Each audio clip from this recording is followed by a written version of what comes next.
আসসালামু আলাইকুম, ঈদ মুবারক। ওয়ালাইকুম সালাম, ঈদ মোবারক ভাই। কি অবস্থা, কেমন আছেন? আলহামদুলিল্লাহ ভাই, ভালো আছি। কেমন আছেন আপনি? ভালো আছেন? হ্যাঁ, ইনশাল্লাহ ভালো আছি। ভাই আপনার ঈদের বাজেট কত ছিল আর কি কি কেনাকাটা করছেন? আমাদের ঈদের বাজেট তো মূলত প্রবাসীদের তো বাজেট তেমন থাকে না। আমার কোনো বাজেট ছিল না। তো পুরান পাঞ্জাবি ছিল, এটাতেই মোটামুটি এবার শেষ করলাম। আচ্ছা, তো পুরান কাপড় দিয়ে ঈদ করছেন আপনি? হ্যাঁ।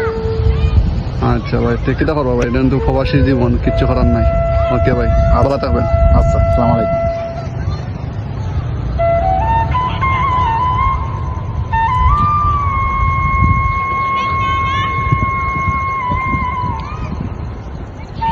ভাই আপনার ঈদের বাজেট কত ছিল ভাই? কি কি কেনাকাটা ভাই করছেন? আমার ঈদের বাজেট ভাই, ঈদের বাজেটের কথা বললেন না ভাই।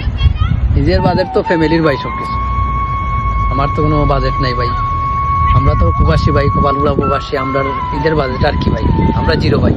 হাজার প্রবাসী আছে ভাই, এই প্রবাসের মাটিতে হাজার প্রবাসী আছে, পুরাতন কাপড় ফেলিয়ে ঈদ করতেছে। তারপরেও ফ্যামিলিরও বলতেছে কেনাকাটা করছি, নিজেই বলছি ভাই। অনেকেই বলছে, হাজার হাজার প্রবাসী বলছে যে বুকে চাপা দিয়ে ভাই, কষ্ট চাপা দিয়ে বলছে সবকিছু কিনছে ভাই।